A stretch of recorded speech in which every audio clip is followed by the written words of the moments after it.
Bismillahirrahmanirrahim. Assalamualaikum warahmatullahi wabarakatuh.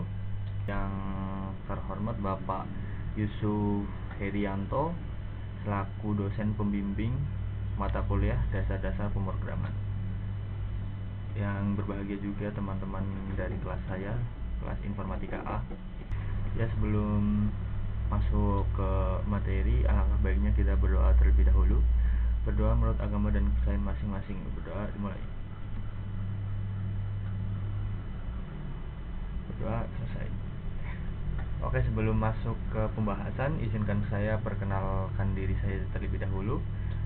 Nama saya Lukas Budi Suryatama dari kelas 1 Informatika A dengan NIM 2441106011028. Oke, kita akan masuk pembahasan yang dimana pembahasan ini sebagai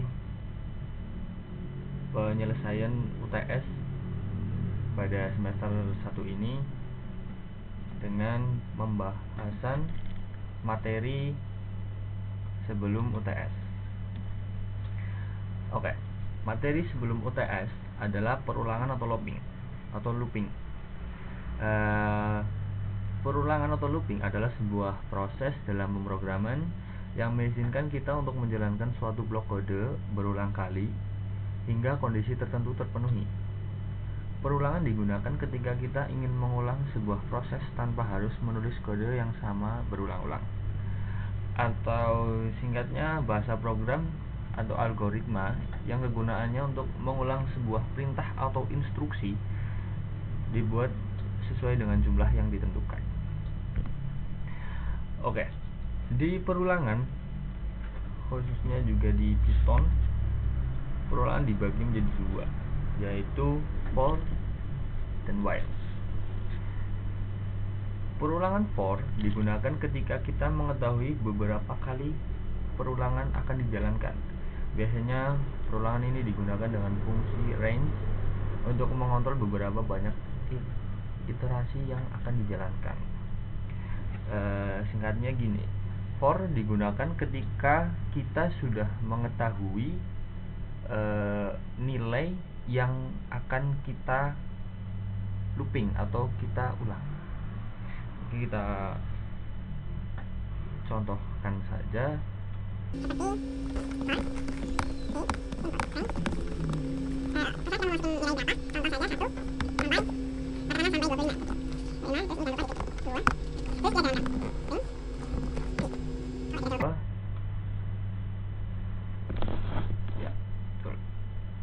Dan hasilnya menunjukkan angka dari 1 range sampai ke 25 atau sampai 24. Jadi seperti itu contoh dari pengulangan for. Kita lanjut ke pengulangan while. Pengulangan while akan terus mengulang blok kode selama kondisi yang diberikan bernilai true.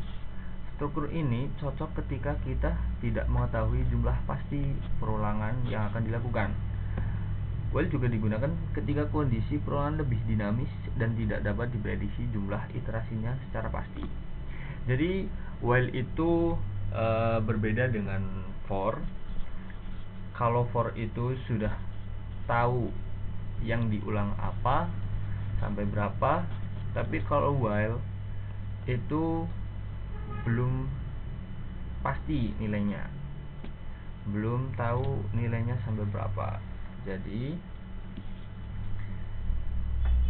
pengulangan itu akan terus diulang sampai tak hingga. Kita berikan contoh ke looping while.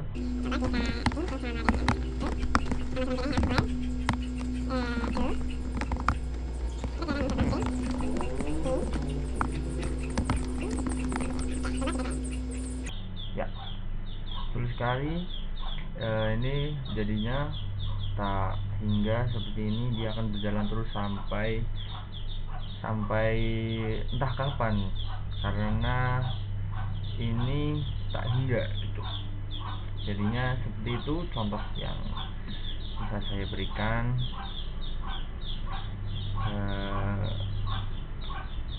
Mungkin sekian pembahasan tentang pengulangan atau looping dari saya pamit undur diri. Mohon maaf jika ada tutur kata yang kurang berkenan. Wallahul muwaffiq ila aqwamit thoriq. Assalamualaikum warahmatullahi wabarakatuh.